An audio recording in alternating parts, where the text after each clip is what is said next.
तपेश जैन और Chhattisgarh chamber of commerce and industries अभी बड़ा ज्वलंत विषय बना हुआ है।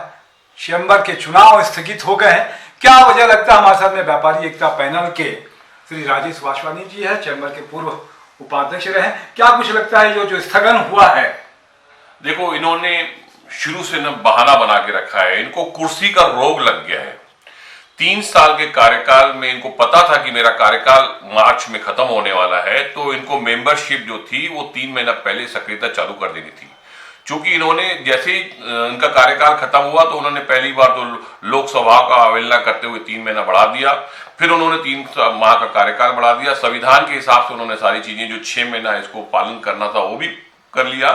मजेदार बात यह है कि इन्होंने चेंबर की एक कार्यकारिणी की मीटिंग में एक नया ड्रामा किया कि मैं चुनाव अधिकारी घोषित कर देता हूं। अरे, आपको मालूम था कि रजिस्ट्रार फोरम में केस चल रहा है। आप चाहे तो फिर से आम सभा बुला सकते थे कि मुझे चुनाव पुराने बायलास पे कराना है कि नए बायलास पे कराना है।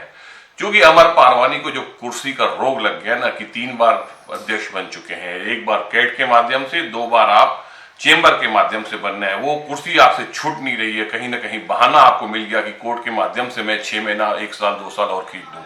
ये इसी कारण उन्होंने चुनाव को स्थगित किया है। तो अभी अगर फैसला 10-20 साल भी नहीं आए तो कैसे चलेगा? अभी सुप्रीम कोर्ट भी जाएंगे। शायद अमर पारवानी को ये औकात दिए हैं कि हमारे पास वकील है शिव गौलानी जैसे विख्यात आदमी, वो 2 महीने के अंदर शासन के व्यक्तियों को चेंबर में बिठा देंगे। रिसीवर बैठ जाएगा चेंबर ऑफ कॉमर्स में। इतिहास में वो काला दिवस होगा आपके कार्यकाल का कि 50 साल में कभी शासन नहीं आके व्यापारियों के मंदिर में बैठा। आपके इस कार्य पद्धति के कारण हमें मजबूरन वो कार्य करना पड़ेगा। शर्म आनी चाहिए हमें कि चेंबर ऑफ कॉमर्स के व्यापारियों का मंदिर है। आप सेवा भावना के उद्देश्य से वहां पर गए थे।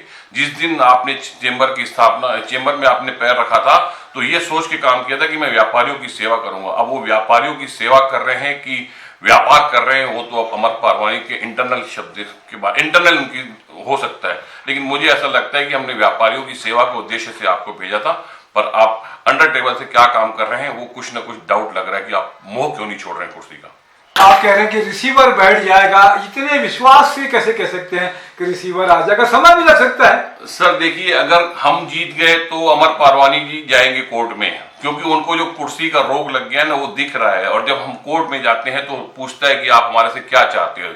100% ये सत्यता है कि उनका काल खत्म हो चुका है। तो हम शासन से मांग करेंगे कि भाई चुनाव पद्धति कराई जाए, या तो शासन के आदमी वहां पर बैठ जाए जिसके थ्रू चुनाव की प्रतिक्रिया हो सके और जो अध्यक्ष नया बनेगा वापस चेंबर में बैठेगा।